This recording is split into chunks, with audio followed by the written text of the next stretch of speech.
ኣብ መዓልቲ ብዙሕ ግዜ መስዋዕት ትርእዩ እሞ ስለምንታይ ፀጉሪ ይዓብን ስለምንታይ ይረግፍ ስለምንታይ ከ እናተሰበረ ይኸይድ ኢልኩም ንርእስኩም ሓቲትኩም ትፈልጡ ዶ? ምናልባት ክቡር ሻምቦ ገዚእኩም ትኾኑ ዘይቲ ተቐቢእኩም ትኾኑ ብዙሕ ናይ ፀጉሪ ፕሮዳክት ተጠቂምኩም ትኾኑ ግን ድሕሪ ሰሙናት ወይ ወርሓት እውን ዝተረኣየ ለውጢ የለን። እዚ ከምዚ ክኸውን እንከሎ ብዙሓት ሰባት ሓደ ጌጋ ይገብሩ ምናልባት ፀጉሪ ይዓብን ወይ እዚ ኩሉ ኣይሰርሕን ኢሎም ተስፋ ይቆርጹ። ግን እቲ ሓቂ እንታይ እዩ? ብዙሕ ግዜ እቲ ፀገም ኣብ ፀጉርኩም ኣይኮነን እቲ ፀገም ኣብ ኣተገባብራኩም እዩ። ብዙሓት ሰባት ንትክክለኛ ፍታሕ ኣይበጽሑን ምክንያቱ ንምንታይ እቲ ፀጉሪ ከም ዘይዓቢ ብመሰረቱ ኣይፈልጡን። ሎሚ ግን ነዚ ሓሳብ ክንቅይሮ ኢና። ኣብዚ ቪድዮ ብዛዕባ ሮዝመሪ ክንዛረብ ኢና ግን እቲ ከምቲ ኣብ ማሕበራዊ ሚድያ ሮዝመሪ ተጠቐሙ ፀጉርኩም ብቅጽበት ክዓቢ እዩ ዝብል ቪድዮ ኣይኮነን። ምክንያቱ እቲ ዝበዝሐ ሰብ ዘይነግረኩም ሓደ ዓቢ ሚስጥር ኣሎ። እቲ ሚስጥር እንታይ እዩ? ሮዝመሪ በይኑ ኣኻለ ኣይኮነን።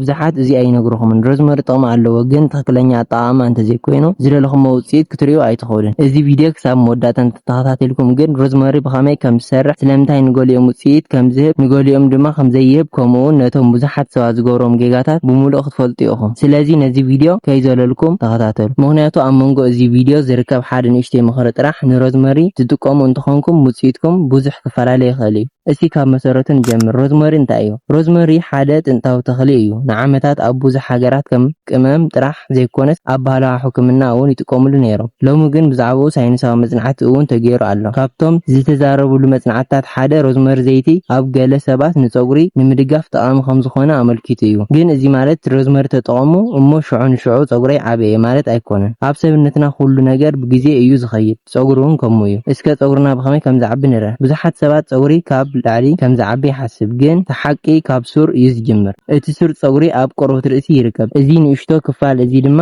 ብዙሕ መግቢ ኦክሲጅን ደም የድልዮ። እዚ ብቐሊል ንምርዳእ ከም ሓደ ተኽሊ ንሕሰቦ። ኣብ ጀርዲንኩም ሓደ ዕምባባ ተኺልኩም ኣለኹም ንበል። እቲ ዕምባባ ክዓቢ እንታይ የድልዮ? ማይ፣ ብርሃን ጸሓይ፣ መግቢ፣ ጽቡቕ መሬት የድልዮ። ካብዚ ሓደ እንተጎዲሉ እቲ ተኽሊ ኣይዓብን። ፀጉርና እውን ልክዕ ከምኡ እዩ። እቲ ቆርበት ርእሲ ከም መሬት እዩ። እቲ ሱር ፀጉሪ ከም ተኽሊ እዩ። እቲ ደም ድማ ከም ማይን ምግብን እዩ። እምበኣር ደም ብጽቡቕ እንተዘይበጽሐ እቲ ሱር ፀጉሪ ዝደልዮ ኣይረክብን። ሽዑ እንታይ ይኸውን? ፀጉሪ ቀስ እናበለ ይዓቢ፣ ይደክም፣ ይረግፍ። ኣብ መወዳእታ ድማ ክብርታዕ ኣይኽእልን። ኣብዚ እዩ ሮዝመሪ ክሕግዝ ዝኽእል። ሮዝመሪ ውሽጡ ሮዝመሪክ ኣሲድ፣ ካርኖሲክ ኣሲድን ዝበሃሉ ንጥረ ነገራት ኣለዎ። እዞም ንጥረ ነገራት ኣብ ቆርበት ርእሲ ዘሎ ደም ብጽቡቕ ንኽዘውር ይሕግዙ። ደም ብሓድሽ መንገዲ ምስ ዝዘውር እቲ ሱር ፀጉሪ ዝያዳ ኦክሲጅን ምግብን ይረክብ። እዚ ድማ ንጥዕና ፀጉሪ ክሕግዝ ይኽእል። ግን ኣብዚ ብዙሓት ሰባት ዝገብርዎ ሓደ ዓብይ ጌጋ ኣሎ። ሮዝመሪ ቀቢአ እየ ደኣ ስለምንታይ ውፅኢት ኣይረኣኹን?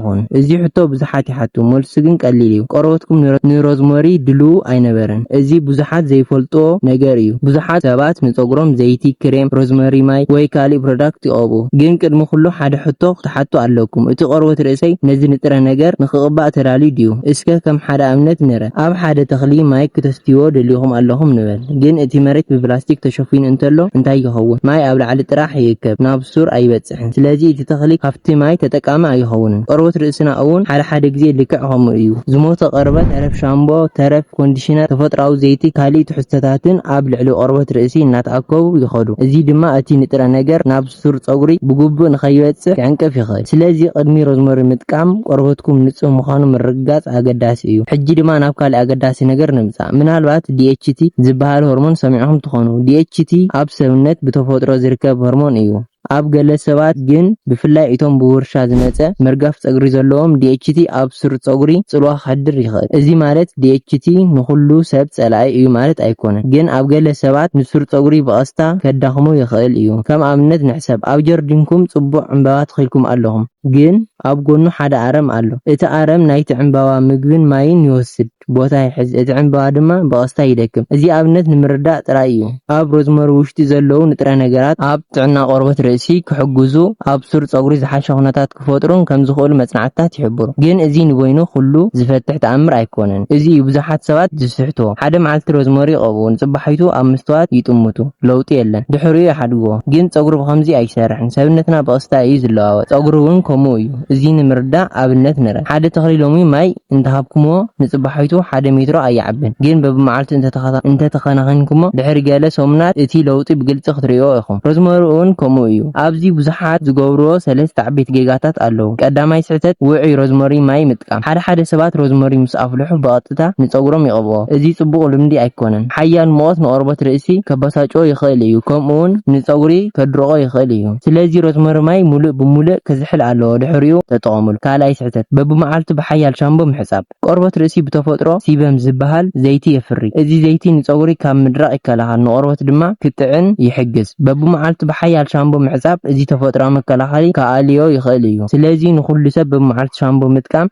ዘድልዮ ኣይኮነን ከም ዓይነት ጸጉርኩም ኩነታት ቆርበትኩምን ይፈላለ እዩ ሳልሳይ ስሕተት ትዕግስቲ ምሳኣን እዚ ካብ ኩሉ ዝዓበየ ጌጋ እዩ ብዙሓት ሰባት ሓደ ወይ ክልተ ሰሙን ይጥቀሙ ድሕሪኡ ኣይሰርሕን ኢሎም ይሓድጎ እቲ ሓቂ ግን እቲ ሰብነት ግዜ የለዩ ስለዚ ቀጻልነት ካብ ኩሉ ዝዓበየ ቁልፊ እዩ ቅድሚ ሮዝመሪ ምቕባእኹም ሓንቲ ስእሊ ተልዓሉ ድሕሪ 6 ሰሙን ካልእ ስእሊ ተልዓሉ ሽዑ እቲ ለውጢ ብዝያዳ ብግልጺ ክትሪኦ ኢኹም ምኽንያቱ በብመዓልቲ ንርእስና ስለ እንሪ እቲ ንእሽተይ ለውጢ በቐሊሉ ኣይንዕዘቦን ግን ንፎቶ እንተናጻጺርና ፍልልዩ ብግልጺ ይርአ ሕጂ ድማ ናፍቲ ብዙሓት ሰባት ዝጽበይዎ ክፍሊ ንእቶ ሮዝመሪ ማይ ብኸመይ ክትዳልውዎን ብኸመይ ክትጥቀሙሉን ይግባእ ቅድሚ ኩሉ ሓደ ነገር ከረድአኩም ይፈቱ ብዙሓት ሰባት ዝበዝሐ ሮዝመሪ እንተገበርኩ ዝሓሸ ውጽኢት ክረክብ እየ ኢሎም ይሓስቡ ግን እዚ ቅኑዕ ኣይኮነን ኣብ ናይ ጸጉሪ ክንክን ከምቲ ብዙሕ ዝኾነ ዝሓሸ እዩ ዝብል ሕጊ የለን እቲ ዝሓሸ ነገር ብትኽክል መጠን ትኽክለኛ ኣደላልዋን ቀጻልነትን እዩ እምበኣር እዚ ስዕብ ደረጃታት ብጥንቃቐ ተኸተሉ ቀዳማይ ሮዝመሪ ብደንቢ ምሕጻብ ኣብ ልዕሊ ሮዝመሪ ሓመድ ሓሙኽሽቲ ወይ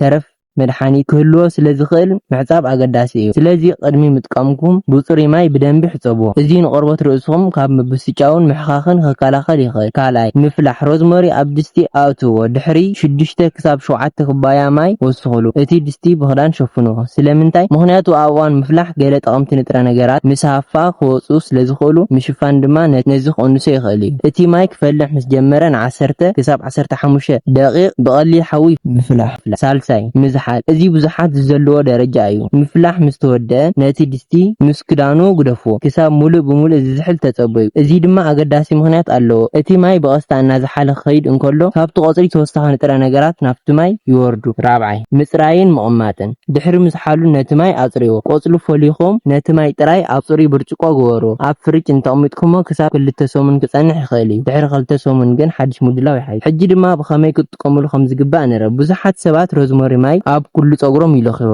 ግን እቲ ዝዓበየ ትኹረት ኣብ ቆርበት ርእሲ ክኸውን ኣለዎ ምኽንያቱ እቲ ስር ጸጉሪ ኣብኡ እዩ ዝርከብ ጸጉርኩም ብኸፊል ከፊልኩም ነቲ ማይ ኣብ ቆርበት ርእሲ ብቐጥታ ኸይዎ ድሕሪኡ ብጽሩያት ኣጻብዕትኩም ን5 ክሳብ 10 ደቂቓ ብልስልስ ማሳጅ ግበሩ ኣይትስቆጥዎ ኣይትሕኾ እቲ ዕላማ ቆርበት ርእሲ ምብስጫው ኣይኮነን ብልስልስ ንደም ክዘዋወር ምሕጋዝ እዩ እንተዘይሓኺኽኩም ወይ ካልእ ምብስጫው ኣይፍጠርን ነቲ ማይ ብተፈጥሮ ክነቅጽ ሕደጉ ግን ኣብዚ ሓደ ኣገዳሲ መጠንቀቕታ ኣሎ ኩሉ ቆርበት ርእሲ ሓደ ኣይኮነን እንተዳ ቆርበትኩም ቀይሑ ወይ ካልእ ምብስጫው ኣርዩ ምጥቃም ኣቋርጹ ከምኡውን ቅድሚ ኣብ ሙሉእ ርእስኩም ምጥቃሙ ኣብ ንእሽተይ ክፋል ቆርበት መጀመርያ ፈትኖ እዚ ቀሊል ስጉምቲ እዩ ግን ካብ ዘይድለ ምብስጫው ክከላኸል ይኽእል ኣብ መወዳእታ ክትዝክርዎ ዝግባእ ሓደ ነገር ኣሎ ሮዝመሪ ሓጋዚ እዩ ግን ተኣምር ኣይኮነን ጽቡቕ መግቢ ብቑዕ ድቃስ መቕናት ጭንቀት ጽቡቕ ክንክን ቆርበትን ርእስን ምስ ተዋሃደ እዩ ዝሓሸ ውጽኢት ክትሪኡ ትኽእሉ እዚ ሓበሬታ ሓጋዚ ኮይኑ እንተረኺብኩሞ ነዚ ቪድዮ ላይክ ግበሩ ንኻልኦት ሼር ብምግባር ንዝያዳ ሓበሬታ ድማ ነዚ ቻናል ሳብስክራይብ ግበሩ